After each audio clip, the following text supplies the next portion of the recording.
Welcome to XYPN Radio, where your host Alan Moore brings you into a community of fee-only financial planners who want to profitably and successfully serve Gen X and Gen Y clients. If you're ready to get the knowledge you need from leaders in your field, learn from forward-thinking advisors, and take action on your own goals, XYPN Radio is the show for you. Here's your host. Hello, and welcome to this episode of XYPN Radio. I'm your host, Alan Moore, and I'm excited to have XYPN member Breanna Reish, founder of Wealth of Confidence, on the show today. Breanna started her career on the tax side of the business, but after having to plan pregnancies around tax season, ended up leaving and working for an RIA doing financial planning. She ended up meeting a coach that helped her dig into her why and really understand the clients she wanted to serve and why she was in this business. She ended up leaving her firm around that time because she felt unsettled and decided to see if she was the problem and why she wasn't satisfied in her career, so starting her own firm was the obvious choice. Now, her husband is also a business owner, so we talked about how they made the decision to be a two-entrepreneur household, along with having two young kids. We also talked about her service model, which is very heavy on the one-time upfront financial plans and how she's hitting her revenue goals for the first 12 months and first full calendar year in business. We closed out talking about her decision to hire earlier than most firms and how that decision, in her words, is why she's here today.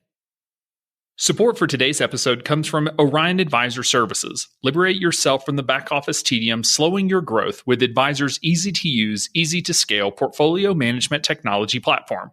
Supporting a range of performance reporting, fee billing, trading, compliance, and client experience needs, it's tech that works as hard for you as you do for your clients. Build a better business so you can build a better life with Orion Advisor. You can find any of the additional resources that we mentioned during the episode at xyplanningnetwork.com/164. Also, be sure to go to xyplanningnetwork.com/VIP to join our private group just for XYPN Radio listeners. It's the community of advisors we've all been looking for that's there to provide support when we need it the most. Best of all, it's free. I encourage you to check it out. Again, that's xyplanningnetwork.com/VIP. Without further ado, here's my interview with Breanna. Hey, Breanna, welcome to the show. Thanks so much for being on. Yeah, thank you for having me. So to sort of kick things off, let's give listeners sort of an overview of you and your practice. Where are you located? How many clients do you have? When did you start your firm? And then we'll start to fill in the details. Okay, so I'm in Riverside, California. Most people don't know where that is, so they call it LA or San Diego. I'm basically... So it's next to a river. Right? You would think so, but it's all dried up, I think, actually, at this point. I'm kind of smack dab in between LA and Palm Springs, kind of near Orange County-ish in a way. So, okay. Yeah. So not on the ocean, but close enough. Yeah. Like we used to be 30 minutes to everything until traffic majorly set in. And now we're, a little bit further away. Understood. Yeah. When did you start your practice and how many clients do you have? Oh, yeah. Start my practice. I'm so sorry. Yeah. I started my practice. Let's see. So firm was official to open June 19th of 2017. And I walked away from my paycheck and decided to fully jump head in. I would say it was like February or maybe it was like April. In between February and April is kind of when all that was happening to officially go out on my own and do it on my own, but officially registered in June. Okay, so it's been about a year and a half since you walked away from the paycheck, but it's been about a year since you've actually been in business. Yes. Okay. And where's the firm at today? It's interesting. I don't really have a lot of great measurements for it just yet, so bear with me here. My firm is more of a one-off plan situation right now. I do have ongoing clients. Some of them transitioned with me, but basically when I say transitioned with me, I mean I was able to pay my very low expenses with who came with me. So it didn't replace my paycheck. It just allowed me to keep the lights on to try doing this. And it made me feel a little more comfortable doing that. Now we are on track to hit our goal for the first year. I've passed the goal for the first year of business and then made a goal for this year, all of 2018, and passing that up. And so we kind of reevaluated those goals and raised them up a little bit. But a lot of it is one-off plans to start, and the ongoing, business is still building, but at a very slow pace. And I'm just trying to figure out how to adjust things to make that maybe happen a little bit faster. But yeah, we're just kind of figuring things out and feeling it out and finding who our client is. And that's kind of been happening over the last year just due to fee structures and things like that. So what was your first year in business goal? Like what did you have in your mind that you wanted to hit? Oh my gosh. Okay. So when I first started, I just want to see if I can do this. So, stay open and maybe pay myself a few bucks. And I believe we hit over 50,000 in the first year. So I think my goal ended up being, because I kept raising it a little bit here and there, ended up being 48,000, and we hit, I want to say it was like 52,000. My mastermind group has this. I have it on a Google sheet, and I'd have to go in and look, but Oh, nice. about, and then what was your plan for 2018? Well, I worked with Arlene at the beginning of the year, and her and I said, let's try for 60,000. And so I raised it up to 80. So we'll see. Okay. I'm hoping to hit 80. So we're going to have to talk about goal setting. It is not fair to always move the target on yourself. However, realistic. So let's assume like goal A and goal B. Goal A was 60 and you're going to crush that, and goal B is 80. So hopefully you hit that. So yeah, if you always move the goalpost, you'll always be disappointed. So, but 52,000 revenue in the first year, like that's definitely above average. I should say definitely. It is above average from what we see from our benchmarking surveys. Everyone comes in a little different place. So how much revenue did you actually bring over with you when you started the firm? I would say, so what I did was I grandfathered in people and did AUM for people that came with me, because that's what they were paying before. And when I say that, it was like robo expense, like they weren't paying a lot. And so I want to say total, it was about $2,000 a month, I think. Okay. Gosh, Alan, I should have way better numbers for you than this. No, you're it was great. It was about $2,000 a month, and a little bit of money came from. My husband has a business and stuff, and so I said, well, I'll help you with a few things, little financial here and there, and I'll charge you as if you're a client. You have a contract, very cut and dry. Like keep that line between us. So we talked about being open and honest. I love being open and honest, and so there was a little bit of that to help keep things going as well. But the idea is to never have that be what I rely on at all, because I wanted to be the hedge for if his business started fluctuating in, up and down economies. All right. Well, I want to talk about all of that because that's Okay. going to be fun. So let's just take a quick step back. Talk to me about just sort of your career path. How did you get into financial planning? Oh my gosh. Okay. I don't want to bore you. When I was in school, I thought I want to help people. I need to be in some capacity doing something to make other people's lives better. And so I thought that would be medical and nursing. And then one, I just wasn't clicking with the science portion. And two, there's no way in heck I would be able to not faint around blood. So that just totally eliminated all medical for me. And then at that time, I was helping not only myself figure out financial situations, because I kind of had to do it on my own. I was really big about saving money. And but I was helping some friends here and there, kind of give them tips and tricks. And then my husband at the time, who I was dating, he owned a business, and I just, kind of globbed right on to helping him figure out how to make that work. And I just dove right in. I loved it. And so when I was in school, I said, I'm going to focus on financial, and went to my professors at the time and said, I might not be the best student you've ever met, but I really need an internship, and I don't want to go to a wirehouse. Like I want to be here, boots on the ground, like really like helping people one-on-one, And so, yeah, they set me up with an internship with a local RIA firm. I was basically working the front desk and got to sit in on some meetings. And I remember during my interview, I said, I just want to help everybody. And they said, that's not going to happen. And so anyways, it was quite interesting, the path that I went through there. I had to make a decision at one point between working there part-time and then working for a gentleman that had a tax preparation firm. He was a CPA that also did financial planning, part commission, part AUM. And I didn't like the concept of that structure, nor did I want to prepare taxes, but I liked the person, and I liked who he was and what he stood for. And so I went and worked for him full time, and he allowed me, because he cared so much about family, he allowed me to really take the time to get married, go on maternity leave. And I literally planned my children around tax seasons, and that's kind of crazy. But yeah, it's so true though, because if you screw that up, you're going to lose a year of business. It was nuts. I mean, I was preparing taxes, had kids. Like, anyways, anyone that knows tax season probably knows what I went through. But anyways, so did that, and then I was like, I need to get my CFP because I had all the other licenses. You know, I had like 6, 7, 65, life. I spent all the time while having kids getting those. And I finally said, you know what, I'm scheduling the CFP and I'm just going to do it. And I went to Costco, spent several $100, made my family a ton of frozen food. They didn't eat any of it. But anyways, that's not the point. And I said, I'll see you in 3 months. I've got to go study for this and I have to pass it. There's no other option because I can't be away from you again. You know, I'm done.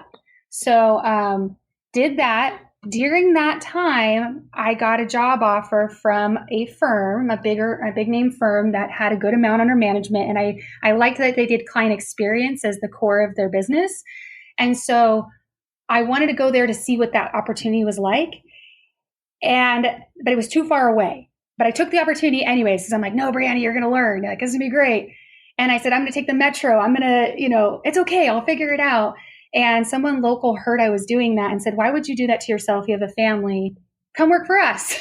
And so 2 weeks before I sat for my CFP, I changed jobs. And sat for the CFP, passed, almost fainted because I was just so excited it happened. Went and worked for this firm locally. It was an RIA firm. We did AUM. The focus was not on any life insurances or anything like that. I mean, yes, we could do it, but it wasn't the focus or anything. But, you just, you jive with people and you don't. And I just never felt satisfied and I wasn't good at going out and getting clients. It's just not my forte. I don't do well with the whole networking. Like, I love talking to people one-on-one, but I'm not good in a room full of people. And so it just wasn't for me.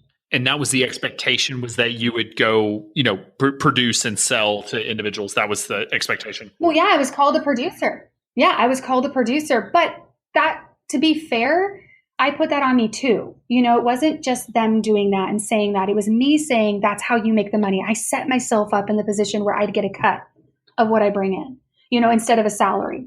Oh, interesting. So you made that decision yourself. Yeah, because I liked the idea of it's on me. Like I go out and, bring in clients and then I get a cut of that versus I have a set salary and have to battle for a compensation adjustment. That was my thought. And then I went, oh yeah, Breanna, you're not really good at that. So, but I'm good at the planning and I'm good at the strategy. I felt like that's where I was good at, is the one-on-one. Also, there was some of this is what we want you to be eventually someday, but never really written. And these are the things you've talked about before. And I would listen to you on your podcast and I would listen to all the other people's podcasts and I go, whoa, that's where I'm at right now. Anyways, so I was going to say long story short, but this is just a long story. I realized after kind of battling through that situation, having some moments of issue there, I said, I need to go do this on my own because I need to see if I'm the problem or if it's the environments I'm in. And it might be a mix of both. I don't know. And then also, I want to be a good mom. Like, I want to be around my kids. I don't want to just say that they're important to me. I want to make that a thing. Like, they're the cornerstone of what I do. And I've already missed out on enough. And so I basically walked in one day and just said, I'm leaving. I need to be a better mother. Like, I need to, and that's by the way, no judgment on anybody else and the time they put in and all that stuff. That was a me thing. And I just didn't want to wake up when they're 18 and go, I wish I would have done this. So anyways, just all of that kind of pushed me into walking in the office and saying, I'm leaving. I've got to do this for me and my family. And yeah. So you said your husband was an entrepreneur at the time as well? Yeah. By the way, can I throw in one more thing? Because I feel like it's like the biggest thing for me is like that day I went home and I sat on the couch and I cried as I hugged my kids because I was like, I am now here for you. Like, it was just so huge. It was like one of the biggest moments of my life. So anyways, that was just a mega thing for me. No, thank you for jumping back in on that. Cause that's, you probably didn't even realize it at the time that was sort of where it was going, but that was the culmination of it, right? Like, that was the final piece of like, okay, now you can sort of relax and know that you're doing the things that you want to be doing. Right. Yeah. Like, I'm now putting this whole thing first. Like, yeah. And I don't know how that's going to look. And I don't know. I literally looked at them and go, I don't know what we're doing here, but I'm here for you now. Like, I can do that. So anyways, it sounds so dramatic, but. And how old were they? Yeah, my daughter is now, she's going to be 7. So at the time she was just turning 6 and my son was, what was he, 3? Yeah, just about to turn 4. So I feel like I still, got it on the front end. Like I still feel like I have enough time with them, but it's going to go by fast. So what do you think about when women say like, oh, I can't start a firm right now because I want to have kids or I have young kids? Because I hear that a lot from younger female advisors. So what would you say to them? Do you agree with that? Or do you think they need to be looking at it from a different perspective? Gosh, let me see. I want to be careful how I answer this. I feel like all things are possible. And I know that's such a, silly quote you see on Facebook or something, but I believe that all things are possible. Then you can do anything that you put your mind to, right? But at the same time, no, do I do everything that like my husband says, yes, you can do this, and no, you can't do that. But I did have enough to cover our mortgage. Okay. Like we had enough to do that, not tons more, we had enough to get by. And so I had the backing of my entire family to do this. And without that, I don't think I could have done it. I'm not saying I'm not a strong woman and all that. I'm not saying that. I just feel like in my group, I had to have that full support or else it wasn't going to be successful for the long run. I feel like if you put your mind to it, you can do it. And I feel like you can have kids and do it. But is it easy? Heck no. Am I running around like a mad woman? Yes, I am. Like my assistant sees me running around crazy. I have mobile office moments where I'm talking to mastermind group people. They're probably going to laugh at me when they hear this. But I mean, if you were to watch me do life, it's pretty hectic during the day. And there's moments where I'm like, oh my gosh, how am I going to get this all done? So it's not easy, but it's doable. And it just also means maybe you can't make $400,000 a year. Maybe you make less, but you were able to put more time into being with your kids.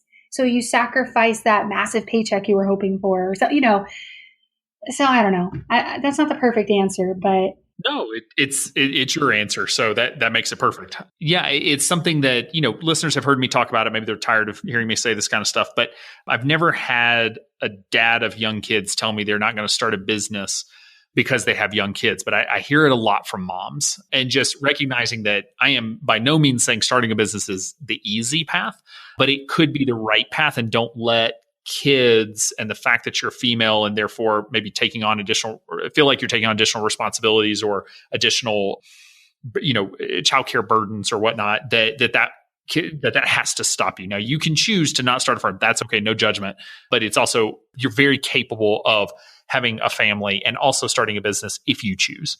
Right. And let me tell you, so many people respect somebody that says, this is important to me. Yeah.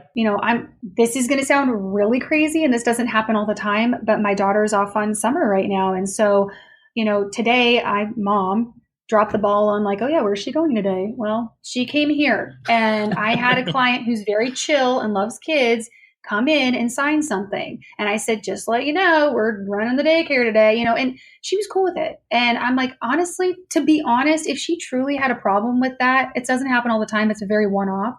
Then maybe we're not going to work out. Like if you can't understand that life happens, like I take our relationship seriously and what I do for you seriously, but you better believe that I will never let down that my family is extremely important to me. And if you have a problem with that, it's not going to work out. There's tons of other people that can help you. Yeah, no, I that's what I was thinking too. Where, if I had a client complain about that, I'm like, oh, okay, moving on. Right. Like you have a problem with kids and family? Like, bye. No, I'm not that hardcore, but I mean, just I can't. Like that's our life. So you mentioned that your husband's an entrepreneur as well. So what does he do? What is his business? He's a landscape contractor. So he does installation, landscapes, and all that stuff. Sweet tan. I did landscaping in high school and had the best tan. Yeah. A farmer's tan, no doubt. Like with a shirt off, I'd look like I was still wearing a white t-shirt. But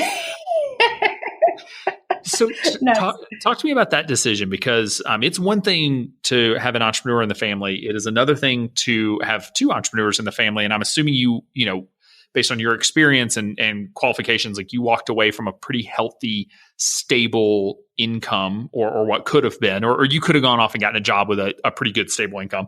So talk to me about the decision and the conversation that you and your husband had around, having a second entrepreneur in the house and how you were going to manage that. It was a little scary, to be honest, because he's a landscape contractor. So we're not talking about maybe I'm making things up about things I don't know, but law where maybe you have a steadier income or, something like that. He's a service industry. So, and nobody needs a landscape installed really at the end of the day. So When the economy goes down, he has to make adjustments, and he's been through it. And we sat on the couch and couldn't leave the house practically the last time it happened because it hits hard. And so it was kind of scary with that because I am a little bit I'm not super risky. So I went, I need to make sure we're good, but I'm also a saver. So during the time where I was working, no, I wasn't making a ton of money like I wish, but I saved anything above and beyond that we could. And luckily we were in the position to where if we had to dip into some of that, that was okay. And so I do look at, by the way, we live in California. Okay. So a lot of people listening to this might go, whoa, California's so expensive. How do you do that? We were very lucky and bought our house in 2009. So we pay like half of what people pay to rent a house here. so you should sell the house and move to Montana, right? No. I know. We need to get out now. No, that would probably be the smart thing to do.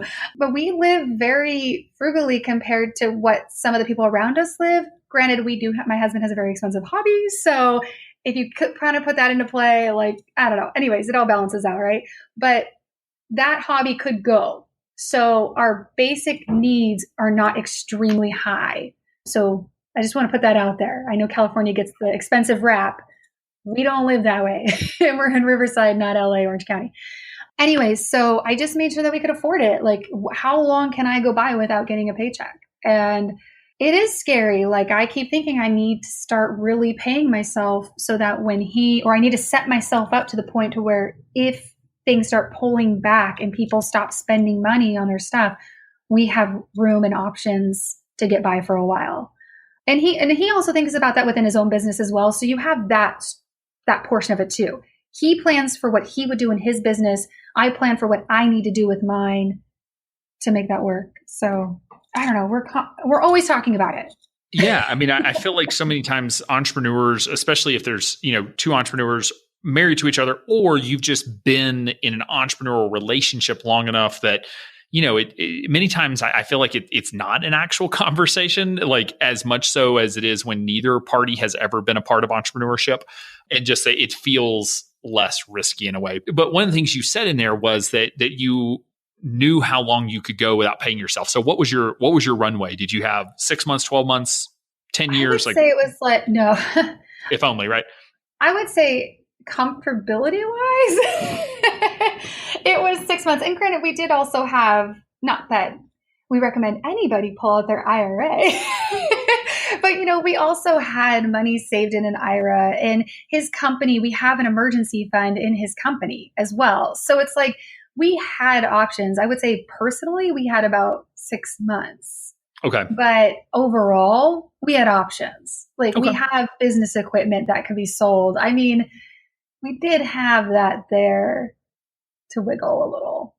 Sure. No, that makes perfect sense. So when you were evaluating the decision to start a firm versus, I didn't hear you say that you were thinking about just changing jobs. Like, did you have that thought on, I should just go get a job for a salary, something a better fit, that sort of thing? Or was this really like after that experience, you knew going off on your own was the way you had to go? Okay. Am I the only person that is like, there is no other option but doing this? No, I mean, it's kind of sick how much I love doing this. So to me, I mean, yes, you said worst case scenario, you could always go do something else. I mean, you said that in your podcast. Yeah. I'm totally sorry. Love it. That's the only tattoo I'd probably ever get. But no, I don't feel like there is another option. Yes, I could go do something else at the end of the day. But no, for me, it was do this on your own or work for your husband's company and totally undiversify, like go backwards, So that's I thought those were my only options because I don't want to do anything else.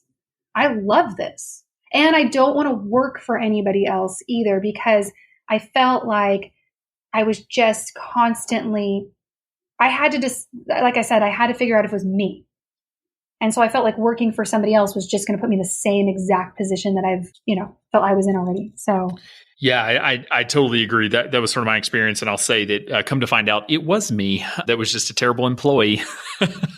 So just didn't have it in me. So it sounds like it ended up being the right decision. So talk to me about the launch process. So you told your firm, hey, this is what I'm going to do. Did they sort of walk you to the door, don't come back, or did you have some time to sort of wind things down there? No, they were nice about it, but no, it was basically come in. When I went in, I thought I was going to be there till Friday, and I walked in Monday, and it was, today's the day. And I went, okay. So, and that, it is what it is. And it could be worse is how I felt. Is like things could be worse. And when I said I'm leaving, I already teed myself up for, I can't control what they do next. And I'm not going to even try. So I know some people do that whole, what are they going to do? Should I do this? Should I hide it? Should I not? I can't hide a darn thing. So I went and just did it and said, what happens, happens. Well, and like I said, you can't control it. Only they can control themselves. So you did what you could. So in terms of launching the firm, did you have a plan for like how you were going to be different? Like, did you have this thing that you were like, okay, I want to do it this way, or there's a certain client I want to work with, or something that was really driving how you were going to be different? Or was it really like, I just want to work for myself and I'll figure it out? Probably the latter. Yeah. Probably I'm going to work for myself and figure it out, even though I wish I had a niche and I wish I had this and, hopes and dreams of having all those things. No, it was just like open this thing and get it moving. So there was really I did have I don't know, you wouldn't call her a business coach, more of a figure out your life /business /marketing. I don't know what you call her, a niche coach, whatever, that worked with women. And I loved that. And I was like, okay, I'm going in. And by the way, I had to pay for that back when I left my firm. So I left with a hefty bill on my shoulders. So what was the bill for? Basically, in the firm, I asked if they could hire this person to help me figure out my story and, all these things. And I loved working with her and everything. And they agreed to do that because I needed a marketing, approach, something, because I'm just, like I said, I'm not really good at it. And they agreed, and it cost $6,000. And I said, I'm going to pay you back, because I literally left the minute I was practically done with that. And it wasn't because of her that I did that. I found a lot within me, to do that, on top of her kind of helping me with the story and stuff. And so I paid it back, and I paid for I think it was FPA NorCal ticket that I didn't end up using either. I had to pay for, to me, there wasn't I'm not going to try to not pay this back. Like, I'm going to pay it. That's the right thing to do. So I walked away with paying that. So I considered that a launch cost. Yep. Launching my business in the first year cost. And then, so I went into this thinking it's going to be all for women. And that's what my website said and all this stuff, because that's what I truly believed in. And I'm not letting go of that, because I am more on the feminine end of planning. My office is gold and, pictures of my kids and whatever. Not to say guys can't like gold, but I'm just not going to fake it. Like, I'm going to make my office comfortable in the sense that I like it. And it tends to have that feminine feel. So I thought, why not go that way? And that's who I really love working with and yada, yada. So I kind of had that. But then other than that, there wasn't a defined much beyond that.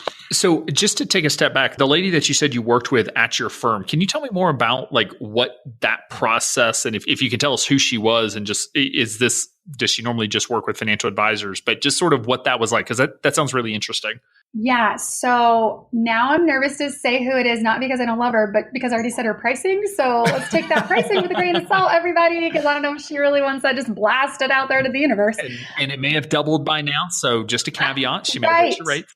Right. And she has different packages and programs. No, her name was Audrey Miller Heckman, and she works with people in the financial world that want to work with women and want to really create their story around working with women and why you do what you do and all that stuff. And she really makes you dig into that story. She doesn't let you get away with the whole, I just like ladies and that's how it goes. No. There's a whole, what were you doing when you were 5 years old? How'd you get here type of thing, And so it was several meetings a month and homework and all that stuff. And not so much on the, what are you pricing your services at, but your story and your feel and who you're going to help and things like that. So this is really pre-planned. I mean, it ended up being pre-planning for your firm, but it would, at the previous firm, it was really about discovering more about you and your own passions and sort of uncovering that. Am I hearing that right? Alan, in the past, I was grabbing at straws to figure out who I was and where I should be. That's the truth. I mean, I started a little quick website for XY people because I loved what you guys were doing. And that was supposed to be within the firm. What do you guys call that? Entrepreneur? As an entrepreneur. Yeah. I was going to be the entrepreneur. And I started this thing. And at my previous firm, I did something similar because I was always trying to find where I belonged. And so that's kind of how I ended up doing this coaching with her, was once again, trying to find how can I be successful at this and get people to work with me? And, where do I belong in all of this? And I think what the truth was is I belonged in a fee-only firm that I ran, where I got to, pick what happens and what that type of thing. So I think that's what it really was. But I'm happy I waited till I did to do it, because I shouldn't have done it earlier, because I was still extremely immature and young and trying to figure it out. But that's how I ended up working with her, is I was just constantly trying to find my place. So how do you feel like you found that? Have you found it as a business owner, or is it more that you found it as you've been able to work with the types of clients that you want to work with, or maybe a combination?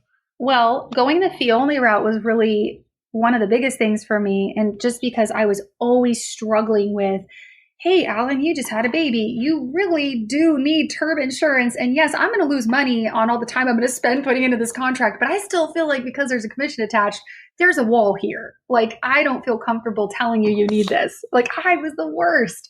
And so going the fee only route was really what helped. That was like one of the biggest things, is I found my place. I found that there's not a lot of us here. I always need to be a little bit more on the different side to feel like I'm doing well. I don't know if that makes sense. Stand out by being different, right? Like, I always felt like that's where I belong, is in a space like that. And then going out on my own, like, I would put out little things as I felt comfortable. And instead of being that manic grabbing at straws like I was before, I would slowly, and some people that know me will laugh and go, yeah, right, Breanna doesn't do anything slowly. But I started like going, this is my baby. I'm not messing this up. I'm going to figure this out. And I'm more scared to try kind of push forward and try new ideas and things like that, because I'm like, no, I want to make sure the foundation is set and I don't want it to fall apart. And so anyways, I don't know if that answers your question. I feel like I just totally went off on this tangent, but no, that's. But yeah, I just feel like because it's mine, it's just so different. We all come at this from a different angle, and it sounds like your angle actually came from a little bit more of a self-discovery angle, which is not one that we all take. I did not take that route. I just was tired of getting fired and just sort of fed up with it. But I will say all entrepreneurs experience self-discovery, whether you do it beforehand or afterwards. You do learn a lot about yourself, and you, I think, grow as well, because you learn how to deal with adversity in ways that you've never had to deal with before. You learn how to balance and wear 47 hats and balance everything at once. Like, there's a lot that really comes into play that you learn. But anyway, that's what I was digging. I was just trying to understand sort of what you've discovered now that you're a firm owner, that, that process helped lead to. Sounds like a really cool, process that and coaching that you went through. Well, yeah. And first of all, let me just say that I don't have the time to be crazy and all over the place and have 1,000 ideas. There's no time for it. That's true. And you were 100% right about 47 hats. I jokingly say, as the business owner, I'm the furniture mover, I'm the paper shredder person. I'm the everything. and everyone that owns a company now, in this group knows that. Like, you find yourself doing some of the silliest stuff that you're like, man, I wasn't doing this. Like, what am I doing right now? So talk to me about your initial pricing model. So it sounds like you were thinking you were going to work with women. So a little more of a generic, it's harder to nail down a specific price that all women can pay, obviously. So what was your sort of initial pricing service model, and how has that evolved over the last year? Alan, can I plead the fifth? Oh. No, I'm just kidding. I'm kidding. No, this is so embarrassing. Seriously, like, it changed too many times, so many times. I thought I knew everything, whatever. I think I've always had this everyone's going to shoot me with this one. I think I've always had to pay for a plan up front because I think that is like the dating period of like, I need to make sure that we get along. And in your consultation, you might have brought your best representative to this consultation. And then we get 2 meetings in and I find out that we're not jiving and this isn't going to work. So I kind of call the upfront plan the dating period. And then after I present that plan to you, then I can, ask you to marry me and we can keep going. That's the way I see it. I'm not saying that's the way everyone should do it or it's the right way at all. It makes me feel comfortable. The other thing is I was kind of running into a lot of people that did just want to know where they are. And I don't like leaving people with a plan to just go off and do their own thing. That's not ideal. But I also don't want people to be floating around in the universe going, I don't know if I'm, doing the things I need to be doing. And I just need to make sure it's all cool. And so I was trying to make it to where I could help the people that are asking for help, that are willing to pay the fee, like, hey, I'll do it. Sure. I wanted to stay away from AUM because that's just a personal decision that also sets me apart in the area. So that was a whole other thing. So I did for 2 seconds go to the AUM part and then I removed it. And I've always floated around the idea of a net worth as an ongoing basis. And at first it was a percentage of net worth, and now it's more of a bracket of net worth. But to be honest, I'm mostly helping people with upfront plans. So most of my clients tend to be pension. They have pensions. So whether they're city, county, or they're a teacher, that's just who is naturally calling me with and referring. So now at this point, I'm basically keeping my structure the way it is for those people. And if it doesn't work for others, then it doesn't work because I've now found my happy place for those people. So right now I'm charging an upfront fee and there's 2. There's one for a person that's like a beginner, maybe 20s. I have certain criteria. I call them the non-tenured teacher, like the younger, newer, just starting out. And I have a set process for them. And then I have the other fee for the, you're a little bit older. You've got more going on. More pieces, you pay this fee. So Pretty what are much those? Other than that, that's it. What are those fees right now? They're too low. Let's just start with that. It's $750 for the beginners. And that I don't think I will ever change. I love that space so much. It's so fulfilling. And then it's $1,500 for the other people, and don't faint because I feel like that's too low for the work I'm doing. But it is what it is for now. Cool. Your fees are too low. Before you answer the question, you told listeners exactly what I was going to say. Well, just out of curiosity, I mean, how many hours do you feel like you put into the $750 plan and how many hours to the $1,500 plan at this point? Oh my gosh. Let's just say in the beginning, you put too many because you don't have your process down, right? So don't kick yourself in the beginning when you're putting in too many. You're going to figure out what you need to be doing to not do that. So, oh gosh. They're usually Zoom meetings and stuff. So it's not like hours in my office. I don't know, maybe 5, 6-ish. It's too much. It's too much. I couldn't say exactly. I haven't timed them. Okay. No, just curious. I have it laid out. I have it all laid out in a process, but I just haven't really timed them. The problem is the way my business is going right now is there's a capacity that you hit and a wall that you hit, and I'm going to feel it. And I know that. I'm very aware. So things will have to adjust. I have to figure out how they're going to, because the people that I do help are comfortable with that pricing, and especially in my region. So anyways. Okay. No, that makes sense. And I'd love to just hear more about the not wanting to do AUM. And we have a lot of advisors on the podcast that don't do AUM. And I rarely ask this question, but just like, what is it about AUM that bothers you? Is it looks too old school? It's too much like the old norms? Is it the conflicts of interest? Is there something else there? You like being different than the other firms in the area? Like, what's the rationale for not having AUM in the practice? Yeah, I have no problem with it. So just to put that out there, I don't have a problem with it. Anyone else doing it, I think, I think it goes with who your client is. I think you pick based off of who your client is, in my opinion. I love being different. I'm just kidding. No, I love that. But no, I was working with educators before at my old firm.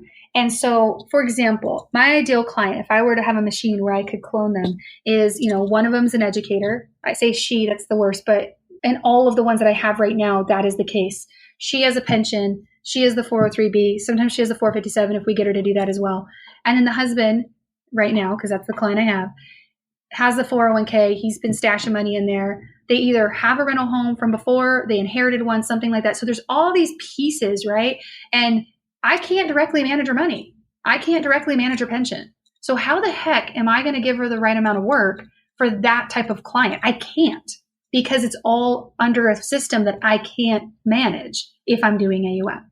So that's why I personally do not like AUM for my clients.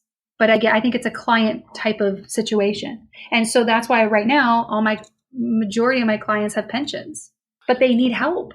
Oh, sure. Yeah. I mean, they totally need help. I mean, to figure out, reciprocity, and to figure out like, when do I retire and get this amount of money? What can I do with this? And what happens here? And what do I do in between retiring and getting Medicare, and all these different things. And it's like, they need the help. But I had a lady call me today that had 2 people turn her away. They didn't tell her why they turned her away. They just said, oh yeah, I don't see any need for adjustment in your plan right now. That was the nice way of saying, I can't help you because you don't have the AUM. You're not rich yet. No, and you know what's crazy? She makes $300,000 a year, has like $300,000 in her 457, and has a pension based off of that $300,000 a year. This woman is a millionaire if you really look at it. So, I mean, to kick off that amount of income when she retires, think about what kind of money you'd have to have for that. So that's a me thing. No, that's a great point. Yeah, that's a me thing. So no judgment. Yeah, and I'll say a lot of firms start without AUM. We do see folks adding in investment management, whether it be AUM or flat fee or pricing in net worth and income and including that as part of the service. I mean, we do see it just because over time people start to retire or they move jobs, they roll over, they want some help with it. Right. And, no one really wants to, send them to retail, any platform just because they don't get the service. So we see it get added. That's not a judgment of whether you should have it or not. I was just curious if it was philosophical anti-AUM, or you just, in your instance, you just sounds like you just feel like it's not the right fit for your clients where they're at today, which is fine. So you're doing plans. So currently you've got the $750 level, the $1,500 level. You want to hit $80,000 in revenue this year. That is a lot of plans. So how many plans do you know off the top of your head? I mean, we're recording this 7 months into the year. So like how many plans have you actually done this year? I don't know. I'd have to look. That's where I totally didn't do my research for today. I will say I also do, and this was on a crazy random thing. I've done some employee financial wellness. So I've been paid for that as well. I forgot to tell you about that. And lo and behold, it happens to be for an education system, which is really cool. So it's like, it just all kind of falls into place on accident. And they pay me to come out and do like little education stuff with their employees. And then they got a Vanguard plan. And so that means that someone's got to kind of help a little bit. And so they were looking for a fee-only planner and no one would take them on. So I was like, well. Yeah, because they wanted to be able to manage the assets. They wanted a percentage. I don't. Am I the only crazy person that I'm like, no, I love the planning and all that. And yes, I can do the investment management, but no, I want to go and do the one-on-ones. Like that's what I want to do. So yeah. So that's a contract that I have every year. Well, I mean, they could cancel at any time, but that's a contract that I have right now with them as well. So that's helped me also boost up to 80,000. Yeah. Plus the ongoing AUM that I grandfathered over, plus the plans. Yeah. But you're, if I'm assuming that you're doing a fairly equal number of level 1 plans and level 2 plans, like you've done at least 20 this year, if not, Yeah, I've done a lot. So don't cringe, everybody. I promise you, I put a lot of work in these plans and probably more than I should. Well, no, I mean, for the price, but I mean, I do I really do cover it all. And I know anyways. Well, my question is, I mean, where are these clients coming from? Because that's a massive lead flow that you have coming in for enough clients to come in that sit down, talk to you, some sign on, some don't. And to do that many plans in your, basically your second 6-month period of being in business. So how are these clients finding you? Now, well, at first, just kind of online. I would get the online answer all the time. So, NAPA, stuff like that. Some of my first ones came from the XY Planning Network because other planners couldn't help them with certain things. So they looked up an XY planner in the area because they liked listening to you guys. And some of them said, I wish I were one. And so kind of through that, just really all over. Now I am doing some more things that revolve around my clients. So like we just did a school supply drive for educators on Saturday, and we gave school supplies to 40 plus educators and then dropped off supplies at schools because our teachers have budgets and they're very low. And now you can't write off some of that stuff on your taxes. And so some are spending $1,000 to $2,000 a year out of their pocket when they're starting.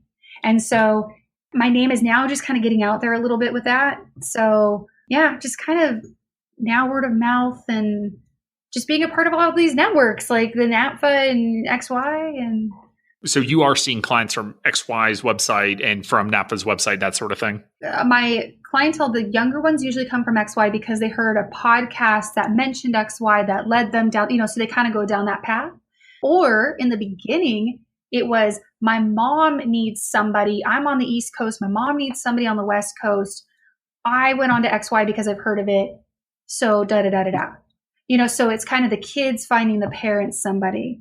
So I'm finding that the younger generations are tending to go towards that fee-only fiduciary wording because of the podcasts and things like that.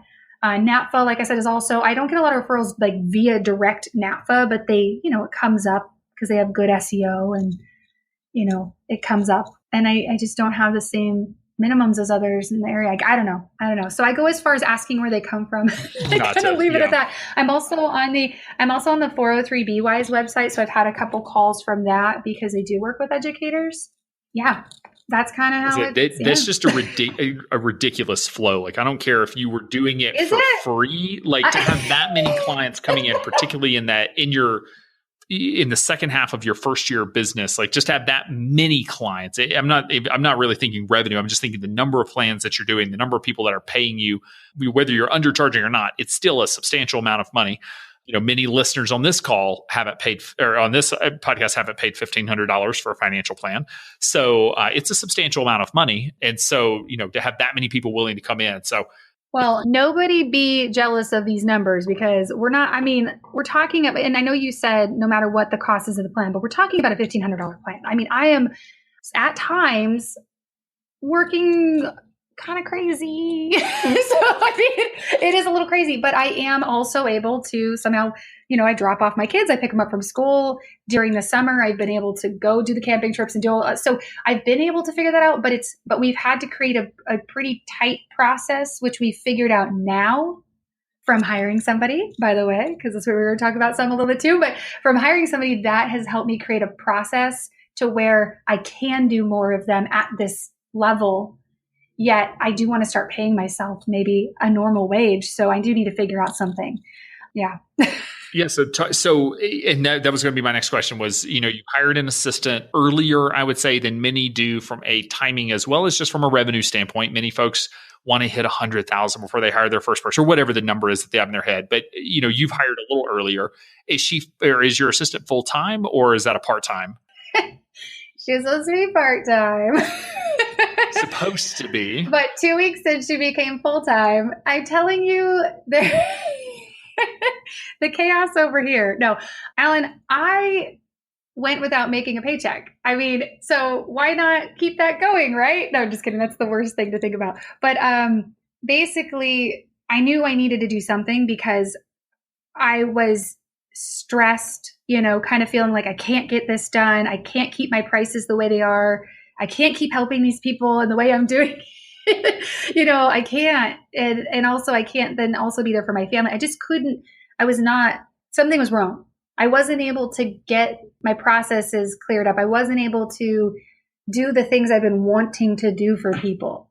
And I just because I am more of a local firm, I do have clients all over, but a lot of my clients are local. I have paper sitting here to be scanned in.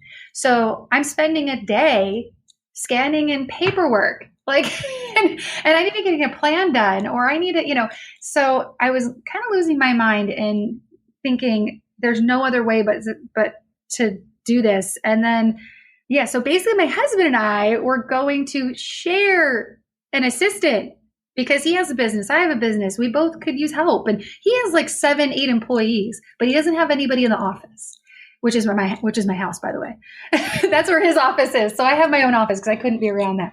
But I basically was like, I need to do something. Well, so him to the rescue again goes, why don't we share somebody? Great idea. And then all of a sudden I go, cool. And then when I need someone full time, because that's the game plan, you're going to have to find somebody. And he goes, how is that fair? And I went, oh, forget it. You're out of the picture. I'm finding someone for myself. Like, I want full focus to be on the mission that we have here. No distractions. Let's do this. And so here's my hiring process. I was like, I'm going to go out to eat. And if somebody gives me really good service and is super cool, I'm going to see if they want a job working with me, not in a restaurant. Because again, I was terrified of the interview process of somebody bringing their best representative to the interview and then us not working out in the long term. So I wanted someone to not realize they were getting interviewed and then offer them a job. Like, that was my crazy thinking. Anyways, so I was kind of doing that on the wayside. And then a friend of mine put on Facebook, hey, my nonprofit's winding down. I have this fabulous employee. Does anyone have a position? And I went, me. And so she gave me all the details, told me, she's great and all this stuff. And yeah, so I had her come in. I said, I want a sidekick. I'm not looking for someone to be a gopher for me. Like, I need someone to help me build this. And I don't know what it's like to work for me. I can't imagine it's going to be easy because I'm kind of crazy. But if you're willing to do this with me, like, I'd love to have you. And it was part-time, but then she called me 2 weeks later and said, I want to save for a house. I'm going to go look for another part-time job, but yours comes first. I said, nope, work for me full-time. We'll figure it out. So the planner that didn't plan immediately just went from part-time employee to a full-time employee. So anyways, it was kind of... I think it highlights an important piece, which is the best laid plans are not all that relevant in your first couple of years, just because you just don't know how things are going to change. I had to go on my guts. Like, I had to go on my gut feeling. And yeah, I will tell you, like, leaving my paycheck was the first, like, sickening moment. I think moving my office I moved to a better office. I started in another little place. Moving and increasing that made me feel a little queasy. This one was the biggest quease factor. Like, I was, but seriously, like, immediately that went away. And now I'm like, there's no doubt in my mind I would do that over again. So, and at first my husband said, you're just in the honeymoon phase. Don't worry. You guys will get to know each other and you'll figure it out. No, we're 2.5 months in, and I would never go back. Well, I think an underappreciated piece, I mean, one is the fact that, you now have a team member that makes more money than you do. Yeah. And one of the beauties of entrepreneurship, you will not be the highest paid person at your firm for a while if you choose to grow. Now that, if you choose to stay small, then that won't be the case. But it is this sort of extra responsibility when someone puts their salary on you, and that, you need to deliver on the business to be sure that you can keep everybody employed. And that is, I'll say, some appreciated weight, but it's still weight on the shoulders of an entrepreneur and as a business owner, that you do have the responsibility for this person's ability to save for a house. And so, but back to the point of, these things change, and you need to trust your gut. I think that's a lot of times when you've not run a business before, you're unsure, you don't trust yourself and all of that. And it's like, you just have to trust yourself to do right. And many times there's just not a right answer. There's just we're just going to do it and figure it out later. I am curious, how have you handled, because, she went from part-time to full-time. Did you just whatever her hourly rate was, just make that 40 hours a week? And have you been able to do benefits or anything like that? Like, how did you have that initial conversation for a new full-time person? Okay, first of all, you said trusting yourself, right? Trust, Alan, that I needed help. That's all the trust that needed to happen. Like, I needed help. That was it. So trusting myself was like, there's no other option. No, when she came in, her name is Lindsay. She's coming to conference. She'll be there. Look forward to meeting you, Lindsay. I'm sure you're listening to this. Yeah, I know. I'm going to make her listen. Yeah. I said, Lindsay, do you want to come? And I said, and again, all of these moments are queasy moments, because it's like, okay, do I have that in my budget? And I go, it doesn't matter. I need the person that's on my team, my teammate, seriously my sidekick to know what this world is like outside of this office. And I want her to be excited and I want her to feel what I feel about it. So that's why she's coming. Anyways, when we sat down for the interview, I asked her what she needed to get paid, because my feeling is that, yeah, sure, I could pay somebody $11 an hour, whatever. I don't even know, whatever people would pay some, I don't even know. And she told me, and my feeling is this, is that I want someone to want to show up and want to be here and do this with me. And so of course I had to be able to afford that, because I needed to show up for the long term, but I really wanted her to be excited to be here. And so she told me, and I went back and I'm like, oh shoot, I'm going to have to up my tech stack a little bit, because an additional licensing for certain things have to be there. I know you can skirt around some stuff, but some stuff you can't. And I went, ooh, that's this, another $10, another this. And so I went back and I said, would you do $1 less? And that was at part-time, by the way. So, and then all of a sudden she has a full-time job. So as of right now, there are no benefits, but you better believe me that the moment I can do it, I'm going to do it. Like she's going to FPA with me. Kitsis is going to be there. I want her to see this. Like, I'm going to do what I can to have her have a career. I don't want her to go anywhere. To me, she's part of the family now, and her family is my family. Her mom called me today and we had to talk about money. I said, Moms, come on in. We're going to take care of your family. Like I seriously, I could cry talking about this right now. I know some people are going to think this is crazy, but what she goes through, I go through now. Like, that's how much she means to me. It's a big deal. So she's seen me at my most vulnerable moments at this point. Well, and I love that you're bringing her to the conference, man. I encourage advisors. I don't know that everyone thinks about bringing their associates or whatever the job title is, but bringing them out to the conference. But I think it's an awesome opportunity, particularly if they don't come from financial planning, to just show them our world and what it means. And there are a lot of conferences you could take them to. She's going to get no negative towards the FPA conferences, but she's going to see two very different sides of this industry's coin. And that's a good thing, I think, to be able to see what's going on out there and who are these people and why do they do what they do. And I think she will certainly get that. So it is a little more money, but I'm sure wildly appreciated to be willing to put that out there. Yeah, and we'll get some work done while we're there. And here's the thing. She did not come from, you didn't ask me this, but I'm going to throw this out there because I know some people wonder, I've had somebody ask me this, does she have a financial background? Lindsay is nonprofit background. She does not have a financial background, and she'll tell you that. Like, she doesn't. To me, that was like golden. And I know that sounds crazy, but I have the financial background. I have the jargon, the whatever. My firm is about making this understandable to everybody.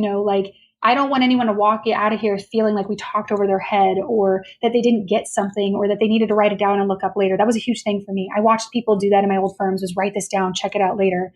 And so Lindsay coming in could bring me and to help me frame things to where everyone understands it. If she doesn't get it, it can't go out, and she's very intelligent, very go-getter, way ahead of the game. She does things for me that I didn't even know that I didn't even think to ask her to do that for me, but if she doesn't, because she's not from a financial background, if she doesn't understand something on there, she's like, that doesn't make any sense. I go, cool, let's change it. So that's what has been so helpful, is to have somebody that can really, we sit on one side of my desk, her on the other, and my computer screen. And we have Monday just full on brainstorming. We'll sit there for hours and work on stuff together and bounce ideas off. And her viewpoints are oftentimes better than my own. This is like my business, So, I'm telling you. Yeah, I appreciate that about, hiring people from a non-financial background, because most team members at XY, most of our team members don't have a personal finance background. I'm thinking there's 3 of us, if you include Michael and myself. I think we have 1 team member that actually has a CFP. And so, but I've always felt like you can teach someone the jargon in the industry and the financial stuff. You can't teach someone to care and to be a good person and to be a good communicator and a good writer. Those are skills that are honed in sometimes better, or many times better, in other fields, other industries. And then you can bring them over. And especially if the role that she is playing, you don't need her to be a financial planner from day one. It is okay to hire, and I would say it's best to hire really, really great people and then train them up, teach them how to do the tasks. You can't teach someone how to be a good person. but you can teach them how to fill out account paperwork. Yeah, I can't teach someone to want to show up. Yeah, I can't teach someone to want to be here on time. I can't teach someone to do that. Like, and I don't have the time. I don't have the desire to beg someone to show up. I just, I jokingly say, like, we're getting by, like we're doing this, like, but she knows everything. And some people might say that's not a good idea. But you know what? I don't know. She knows what the goal is. She knows. I don't scare her with, we got to make this money or else you don't have a job. No, that we don't talk about. That's not a thing because that's just not even going to happen. But no, I mean, she knows, and she knows the things that I want to do. And she helped me lay out a bunch of the goals. And you know what? If I walk in the morning, if I sound like I'm not like just chipper and like all like, hey, good morning, I'll be like, hey, good morning, what's up? She kind of knows that maybe I'm like, oh, I'm tired or whatever. She goes, it's going to be a great day. That's what I hear from the other room. And there's days where I feel that from her and I go, it's going to be a great day. And we're just, I don't know, we jive, we work out. I don't know how that happened. Maybe I got lucky. I don't know, because I've never been here before, but I think she does know that I truly care about her and her well-being and her family. I do. I mean, yeah. I couldn't do this at this point without her. I will say hiring the right people is probably the most underappreciated task that we have to do as business owners. And that is that, sometimes it's being sure hiring slowly, be sure you're hiring the right person, but also, again, trusting your gut and just saying like, hey, maybe they don't have the credentials. They may not have the right background, but I believe they're the right person. I'm going to put them in this seat. And, sometimes you have to do that. And as the company gets bigger, you have to actually get other people on board or go against the grain sometimes. And that's okay that, you want to have the right people. So, well, this hour has flown by. So, looking at the time, as we're coming to a close, I'll ask you the final question. And that is, looking back at your last year in business and just sort of your career, if there's one piece of advice that you wish you could go back and give your younger self, one thing you have learned that you wish you could go back and tell yourself, what do you think that piece of advice would be? Man, Alan, I've thought about these things in the past, like, oh, if Alan asked me that, I've got this perfect thing to say. It's the tried and true. Like, you have to stay true to yourself. Seriously. I mean, you have to, if you want your business to be a certain way, you got to do it. Like, don't try to fit in someone else's box.